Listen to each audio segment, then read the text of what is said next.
What is up, everyone? I'm coming on here for a couple of plays for today. So we do have two games today. We have the Texans-Patriots game, and then we have the Bears-Rams game, as well as on Monday, we have a big Indiana and Miami game. So I will have some plays for all three of those games going on. But going into how the weekend has gone so far, we did cash this massive 5X right here on this channel, guys. This was utilizing that Steph Curry discount. So hopefully you guys did tail this. I believe I sent this out on Wednesday. We took Steph over. Obviously, he does go ahead and cash his over with this discount. And then we took Josh Allen over, and we took Dalton Kincaid over as well. And you will see Kincaid got 83 yards. Josh Allen gets 283 yards. So literally without Dalton Kincaid in this game, Josh Allen probably would have went under. And again, Dalton Kincaid made up 83 of Josh Allen's 283 yards right there. So very, very correlated together. If you guys did watch that game and went into overtime, these guys cashed even without the overtime, but they were kind of playing from behind the entire game. They were down by 10 points at halftime, causing them to throw quite a lot, and that is exactly what the Bills did. They kept throwing in this game. They relied on Josh Allen, and they did go over together. So we also cashed this as a 2X. Unfortunately, this guy DMPs. If this guy did play, this probably would have been another 5X there. And then another close one here as well with Cortland Sutton. If Sutton got one more catch, right? So he had 10 targets in this game, actually, and he only gets 4 catches out of those 10 targets. Unfortunately, he actually gets targeted, I think, 2 or 3 times in overtime and catches none of them. He actually had 2 drops. But yeah, we do cash a 2X here. Would have loved to get like a 5X or a 6X, whatever they would have gave for us if Cortland Sutton did go over. But as you'll see, Bo Nix had 26 pass completions, and then Cortland Sutton has 4 of those receptions, again on 10 targets. So we had quite a lot of targets there. We do have a lot of setups as well. We have this setup for the Houston game. We have this setup for the Chicago game. We have a setup for League of Legends happening in a couple of hours here. We have a setup for Indiana, setup again for Chicago, and yeah, also some misses across the board as well. Like here is a good miss to actually look at because I took Sam Darnold under in that second half. I took JSN under. Sorry, this is the first half. I took Sam Darnold under in that first half. JSN under in that first half. And very similar to what I just talked about Josh Allen, I took their overs together. Sometimes I'm going to take the unders together. So Sam Darnold going into this game was injured. He had an oblique injury or something like that, or maybe chest injury. And then JSN only gets 4 yards. So if his number one target only gets 4 yards, you know that Sam Darnold is likely to go under his pass yard stat as well. And he does do that and only gets about 70 yards there. They also had a couple of pick sixes. I think they had a fumble 6 or something. So a lot of defensive plays in that first half. Unfortunately, Dodo could not get it done. And then in Onyx odds, guys, we did cash this last night with this Michigan State-Washington game for the under. And then this was the play a couple of days ago here now. I took Raptors money line. They were up by like 10 points, and they absolutely threw this game away. Very, very tough loss there. And then Kent State, similar thing here. Obviously, they win the game, you'll see here. But I took their minus 5.5, and they only win by 3 points. So very close calls there on Onyx. Actually, all 3 of these were pretty close, right? This guy, this one right here actually hits by 2.5 points, and then some of these do miss just very, very closely. If you guys do not know, I'm giving away a signed Nico Collins jersey. So Texans play today. Unfortunately, Nico Collins is out, but I'm still giving this jersey away in the month of January. So go ahead and like, comment, and subscribe to get entered to win this signed Nico jersey. Again, if you have watched this week, then you should have just cashed this 5X as well. So another reason to go ahead and like this video. Again, every single like really helps me out, helps push this channel to as many people as possible, and gets as many people as possible winning in my bets. Last thing to go over, guys, is the performance of I guess this was like Friday night or Saturday morning's plays right here. So JSN unfortunately does not hit. Again, because the Seahawks, well, they won by like 35 points. So they didn't need to pass at all. They pretty much did not pass the entire second half. So JSN did not have to get any catches really because they just ran the ball out. They actually put their backups in. Josh Allen, really good call on his over here. Kyle Juszczyk, man, this was a very tough loss because I think this was the last throw that Brock Purdy completed. Brock Purdy, he only completed like 2 catches in that second half or something something like that. And Kyle Juszczyk was unfortunately one of them, and he gets an 11-yard longest completion here, or longest reception there, which is super, super unfortunate, to be honest. If he would have got under this just by a little bit, or if Brock Purdy would have got pulled out of that game. But yeah, this is a really tough one just because I like the call. This was a very solid call. We were maybe a couple of minutes away from Kyle Juszczyk not even getting a catch in this game, but unfortunately he does get 11 here. We do have Blake Corum, and then we do have Dalton Schultz also. These are those two picks I gave out, and I will of course have more picks for you guys today. If you guys do not know, I track absolutely everything. It is on an app called Pikkit. I am partnered with Pikkit, guys. If you want to download Pikkit, you can use code DETECTIVE. You'll get some goodies there.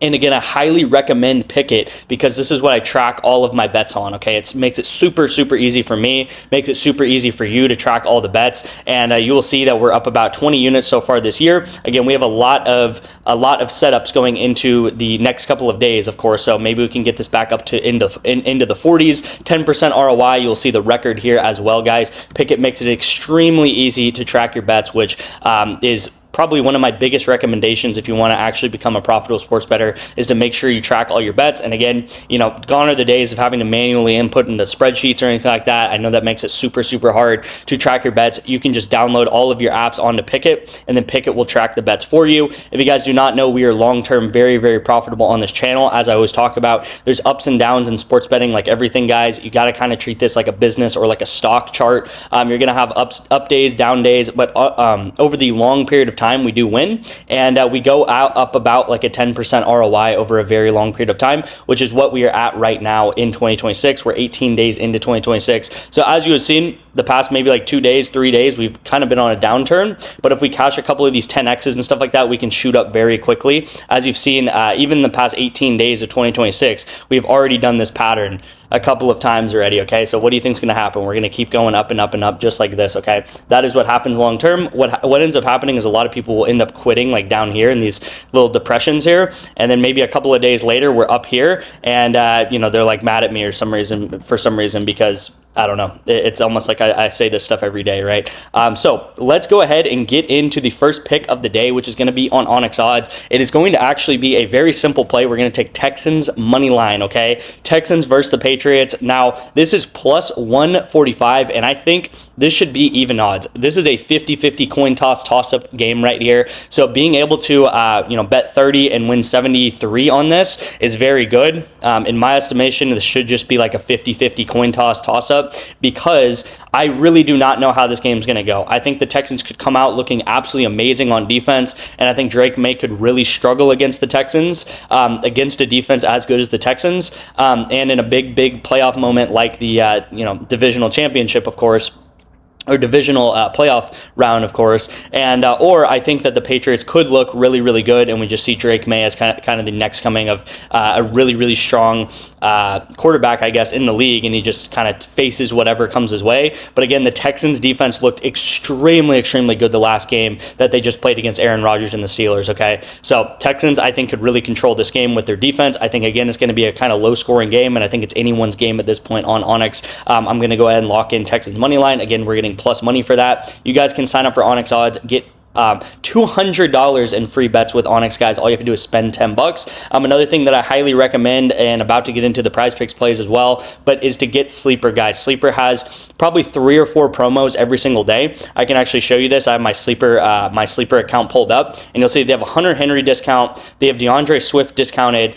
Caleb Williams is a massive boost right now. DJ Moore is a massive boost. Brandon Miller discounted, and they have Russell Westbrook discounted, a massive boost as well. Okay, so I don't know what that is, like 6 different discounts or boosts that they have right now on Sleeper. So it's a no-brainer to get Sleeper because of all that. And also, I love Prizepicks. You can bet on Prizepicks, of course, but I highly recommend that you pair up some of my plays that I'm going to give you today with these Sleeper boosts, with these Sleeper discounts, because it's just, instead of getting a 3X on Prizepicks, you could get a 4X or 5X on Sleeper using the exact same plays. And again, that stuff is going to add up over a long period of time.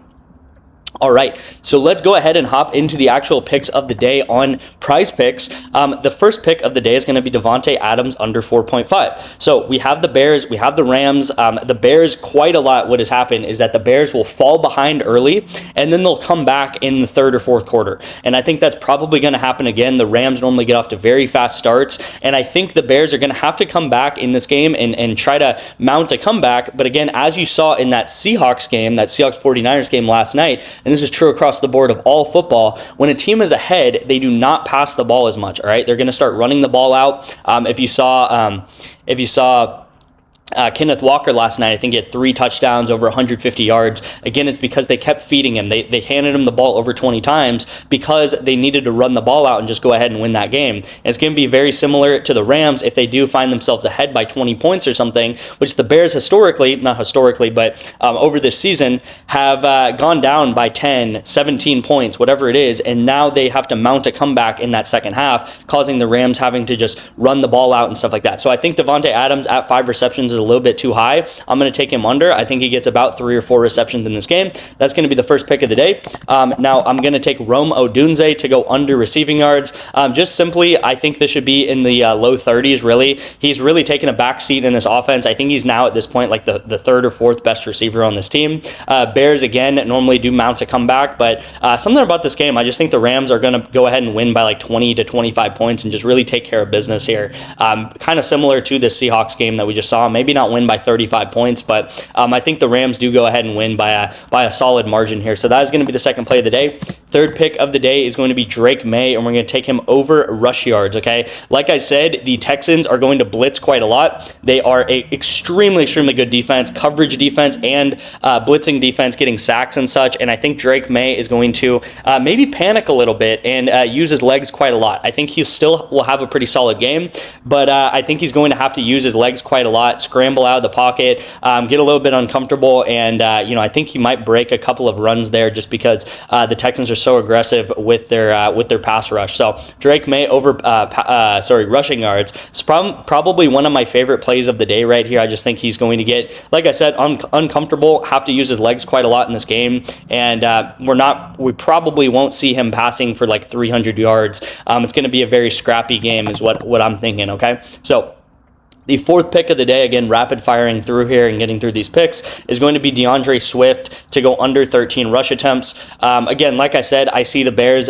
playing from behind in this game, and when you're playing from behind, what do? You pass instead of run, okay? And you've seen this a lot, right? Even though the Bears have been winning, they've been playing from behind quite a lot. Against the Packers, I don't even think they were ahead at all this entire game until the very, very end of the game. They were playing from behind that entire game, okay? So I think it's going to be very similar with this Rams game. They also have Kyle Monungai splitting backfield carries. So again, it's going to be hard for DeAndre Swift, I believe, to get 13 plus carries in this game, splitting carries and likely playing from behind versus the Rams, okay? Now, these are going to be the 4 NFL picks, and I do have 1 additional college football picks for you guys, but just running through the NFL picks real quick. We have Davante Adams under receptions. We have Rome Odunze under receiving yards. We have Drake May over rush yards, and then we have DeAndre Swift under rush attempts. And then the one play of the day on college football, and this is going to be the championship game, is actually going to be longest completion, and I'm going to take Fernando Mendoza under 44.5 longest completion. I just simply think this is too high for him. You'll see Carson Beck's line right now is 35.5, which honestly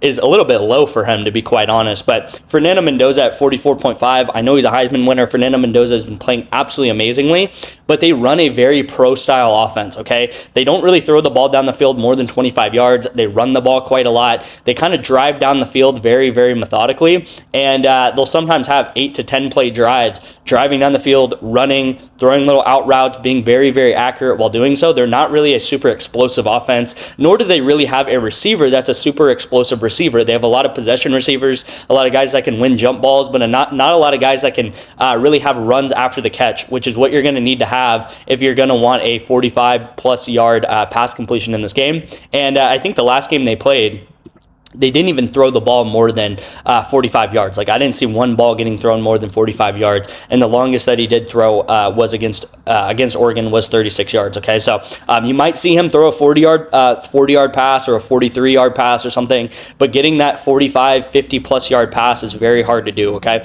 so this is another play that I like quite a bit. If you were to Really say, what are the favorite plays of the day? I would say this Drake May line to go over rush over rush yards, and then Fernando Mendoza under longest completion, I think, is a really solid one there. So these are the plays of the day, the additional 5 picks. Hopefully you guys enjoyed those picks. Again, sign up for Sleeper, guys. Like, comment, subscribe for this Nico jersey. Thank you guys so much for watching, and I'll see you in tomorrow's video.